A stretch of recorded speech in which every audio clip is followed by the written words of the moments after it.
भारत माता शिव शक्ति अवतार आज है 1 जून 2025। शिव बाबा की वाणी। रिवाइज डेट है 1/11/2020। सार है समर्पण बुद्धि की निशानियाँ। बुद्धि में सदा एक बाप को बैठाने वाले, सदा मैं बाबा का बाबा मेरा का गीत गाने वाले, बाप को अपना सब कुछ समर्पण करने वाले, समर्पण बुद्धि बच्चों प्रति, मीठा सैक्रेन का पहाड़, प्यार का सागर, भोलों का नाथ प्यारे शिव बाबा बोले, अच्छा आज बाप के सामने कौन से बच्चे बैठे हैं? बाप के अति लाडले मीठे ते मीठे बच्चे बाप के सन्मुख बैठे हैं। फिर चाहे यहाँ बैठे हैं या कहाँ भी बैठे हैं, जब भी बाप को देखते हैं तो क्या सोचता है? तो क्या सोचना है? मैं बाप के सन्मुख बैठा हूँ और समर्पण बुद्धि हूँ। तो बाप के पास कौन से बच्चे हैं? समर्पण बुद्धि बच्चे। समर्पण बुद्धि की निशानी क्या है? सबसे बड़ा समर्पण है एक बाप। चाहे बुद्धि में कुछ रहे या ना रहे, एक बाप रहे। चाहे शरीर में ताकत रहे या ना रहे, पर दिल में एक बाप रहे। सच्चा समर्पण किसको कहते हैं? भल दुनिया में लौकिक कारोबार करे, पर कारोबार करते करते क्या सोचना है? यह सब किसका है? मेरे बाबा का है और बाप मेरा है, मैं बाप का हूँ। समर्पण अर्थात समर्पण, सब अर्पण। समर्पण अर्थात सब कुछ आपको अर्पण। और बाप को क्या चाहिए?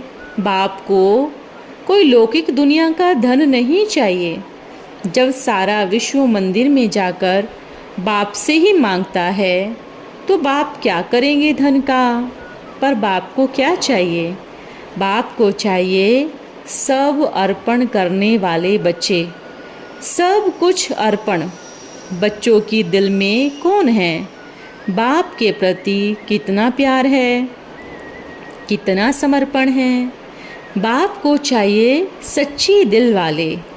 और जो सब अर्पण करने वाले होते हैं ना, वही सच्ची दिल वाले भी होते हैं। किस चीज़ का अभिमान करेंगे? क्या है आप बच्चों के पास? किस चीज़ का अभिमान? कुछ है कोई प्रॉपर्टी? कहाँ कुछ रखा है? हो तो बतावे, और होगा भी तो क्या फ़ायदा? किस चीज़ का अभिमान? चाहे कहाँ भी सुन रहे हैं, सभी बच्चों से बाप बस यही पूछना चाहते हैं कि अगर सूक्ष्म में भी, स्थूल में भी अभिमान है तो किस बात का, किस वस्तु का?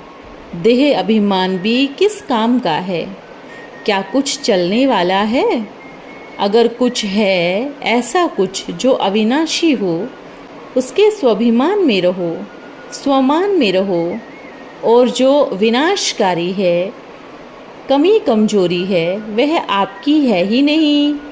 तो फिर किस चीज़ का अभिमान? अभिमान आपका कौन लगता है? बच्चों का कोई रिश्तेदार है? अभिमान कोई रिश्तेदार है? कहाँ भी सुन रहे हैं, बच्चे सोचते हैं हम सर्वश्रेष्ठ ज्ञानी हैं। किस चीज़ का अभिमान है? अपने शरीर का भी अभिमान है। तो क्या आपका शरीर सदा काल रुकने वाला है? नहीं रुकने वाला है ना। जो आपका है ही नहीं, उस पे अभिमान किस बात का? समर्पण अर्थात मैं भी बाप का, मेरी हर श्वास बाप की, मेरा यह जीवन बाबा का, सब कुछ बाबा का।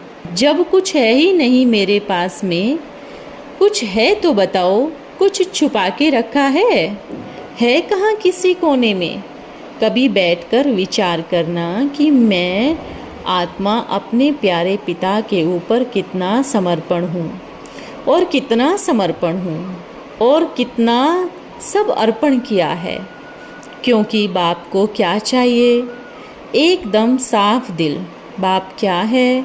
भोला भंडारी है ना, तो बाप को कौन से बच्चे चाहिए? एकदम जो अभी पैदा हुए हो, अभी छोटे हो, जिसकी बुद्धि में इस दुनिया का कोई ज्ञान ही नहीं हो। जैसे छोटा बच्चा होता है, उसको कहते हैं, उसको क्या कहते हैं? महात्मा से भी ऊंच कहते हैं। तो बाप क्या कहेगा? बाप के सन्मुख महात्माएं बैठे हैं। महात्मा अर्थात महान आत्मा। तो कौन से बच्चे बैठे हैं? महात्मा। अच्छा, सभी महात्मा है ना? आज से क्या कहेंगे? मैं महात्मा हूँ, मैं महान आत्मा हूँ। है सभी महान आत्माएं? अच्छा ठीक है, खुश हैं?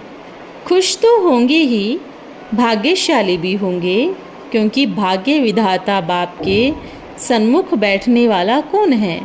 भाग्यशाली है ना।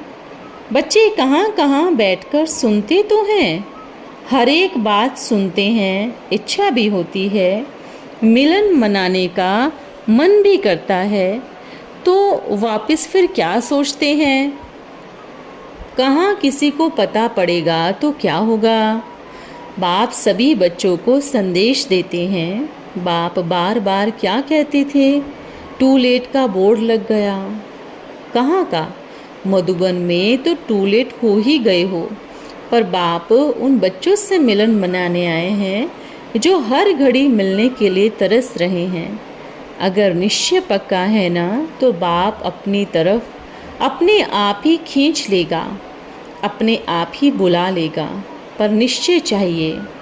निश्चय में मेरे बाप के पास जा रहा हूँ। देखो अपने आप को, कितना बड़ा भाग्य लेके पैदा हुए हो। इतनी बड़ी दुनिया, विश्व की प्रॉपर्टी क्या है? उसके सन्मुख आप हो। मीठी स्क्रीन का पहाड़ आपके सन्मुख है। और अगर बाहर देखेंगे तो क्या होगा? मीठी स्क्रीन का टेस्ट नहीं ले पाएंगे। इसलिए देखो, माया का भी अपना पंप है ना। बार बार कभी सोचते हैं अभी जाएंगे, फिर किसने कुछ कहा, फिर सोचते हैं नहीं नहीं, जब और ज़्यादा सब मिलेंगे तब हम जाएंगे। लेकिन जितनी लंबी लाइन, इतना इंतज़ार, पहले तो बैठे रहेंगे। नहीं, आराम से जाएंगे, आराम से मिलेंगे। क्या जल्दी है? अभी बाबा थोड़े ही कहाँ जाने वाला है। ऐसे बच्चे हैं, फिर मत कहना कि बाप ने बताया नहीं, क्योंकि फिर नाव के पीछे लटकने का रास्ता भी बंद हो जाएगा। सोचते हैं कि थोड़ा कहीं बैठ जाएंगे या लटक जाएंगे। बाप की नाव में कोई लटकने व अटकने का साधन ही नहीं है, कोई रस्सी नहीं जो आपको खींच के ले जावे। अपनी बुद्धि से निर्णय लेकर समझना, कदम उठाना और नाव में बैठना, तभी बाप लेके जाएगा। ऐसा नहीं अभी क्या जल्दी पड़ी है, मिल लेंगे, अभी तो समय पड़ा है। तो बाबा क्या कहेगा? अच्छा है, दुनिया के सुख भोगो। बाप के वो हीरे बच्चे जो आने वाले हैं, वो आके बैठ जाएंगे और बाप नाव लेके चल पड़ेंगे। अच्छा, जितना प्यार बच्चों का होगा, उसका डबल गुणा बाप का होगा। बच्चों का बुलाना, बाप का आना। बच्चे एक बार बुलाते हैं, बाप 100 बार आते हैं। बच्चा एक आवाज़ देता है, बाप 100 बार सुनता है। बच्चा हिम्मत का एक कदम बढ़ाता है, बाप 1000 कदम बच्चे को अपनी गोद में बिठाकर चलाता है। यह बाप और बच्चे का अटूट प्यार है। दुनिया में भी सभी क्या कहते हैं? हे भगवान, हम आपको नहीं जानते, हमने आपको नहीं देखा, पर फिर भी न जाने क्यों जब भी तकलीफ़ हुई आपकी ही याद आई, जब भी आंसू गिरा याद आपकी ही आई। तो ये कौन सा रिश्ता है? दिखावे का नहीं है, अनदेखा दिखता नहीं है, अदृश्य है। यह रिश्ता अदृश्य है। जब भी दुख हुआ याद मेरे बाबा की आई ना, जब भी रोया याद किसकी आई? तो यह कौन सा रिश्ता है? ऐसा सच्चा नाता जो इस पूरे विश्व में, पूरे संसार में किसी के साथ जुड़ नहीं पाएगा। तो फिर जानते हो ना, उसको ही क्यों? क्योंकि वही मुझ आत्मा का सच्चा पिता है जो निस्वार्थ प्यार मुझसे करता है। ऐसा प्यार कहाँ किसी ने किया? दुनिया में अगर किसी से भी प्यार करते हैं तो लेने का देना होता है, ऐसा ही सौदा होता है ना, ऐसा ही लेना देना। और बाप के पास क्या है? देना ही देना है। बाप कुछ लेता है क्या? बाप क्या करेगा? शरीर तो है नहीं जो यह देह रूपी कपड़ा पहनेगा या कोई श्रृंगार करेगा। तो कौन करते हैं? बच्चे पहनते हैं। बाप तो इस देह रूपी कपड़े को भी सिर्फ इतना ही यूज़ करते हैं जितना ज़रूरत है। कुछ भी खाता पीता थोड़ी ही है कि अलग अलग पकवान बनावे, नया नया कुछ पहनावे। कभी देखो शिव के मंदिर में शिवलिंग को अलग अलग पकवान का भोग लगाते मिले? नहीं, हमेशा कड़वी चीज़ें ही रखते हैं। क्या रखते हैं? जो बच्चों के बिल्कुल काम की नहीं है वह चीज़ें मंदिर में रखते हैं। आप देखो बाप क्या लेगा? कभी देखा कहाँ कोई मंदिर में अच्छा सा ड्रेस शिव के मंदिर में शिवलिंग को पहनाया हो? पहनाया नहीं। कहाँ कहाँ तो ऐसे ऐसे स्थान हैं जहाँ थोड़ा भी सफाई नहीं है। ऐसे स्थान पर भी बाप जाकर भक्तों को भावना का भाड़ा देता है, क्योंकि जहाँ बच्चों का सिर्फ भावना से झुका वहाँ बाप हाजिर हजूर है। जहाँ किसने भी कभी भी बैठ के बुलाया वहाँ बाप हाजिर हजूर है। यह बाप और बच्चे का प्यार है। तो सभी सोचो, हम बाप को क्या देते हैं? कुछ देते हैं? कुछ है नहीं तो कहाँ से देंगे? कुछ है नहीं है। टूटा फूटा देह तो ज़रूर है और बाप इस देह से ही बच्चों से सेवा करा लेगा। अच्छा, ऐसे खिवैया बाप दादा का समर्पण बुद्धि बच्चों को, सब अर्पण बुद्धि बच्चों को, बड़े दिल वाले बच्चों को, महात्माओं को, ऐसे महान आत्माओं को बाप दादा का दिल का दुलार और मीठा मीठा याद प्यार। कहाँ विदेश में, देश में, किसी भी कोने में हर एक बच्चे को नाम सहित याद प्यार स्वीकार हो। ऐसे प्यारे बच्चों को डबल याद प्यार। अच्छा, फिर मिलेंगे। आज का वरदान है नैनों के नूर भव। पहले नंबर के बच्चों को नैनों के नूर कहा जाता है। क्या आप स्वयं को बाप दादा के नैनों के नूर समझते हो? ऐसे नंबर 1 बच्चों की क्या निशानी होगी? वह जानते हो वे सिवाय बाप के और कोई भी वस्तु, वैभव व व्यक्ति को देखते हुए भी नहीं देखेंगे। यह सब मरे ही पड़े हैं, ऐसा बुद्धि द्वारा अनुभव होगा। कोई भी विनाशी रस अपनी तरफ आकर्षित नहीं कर सकता।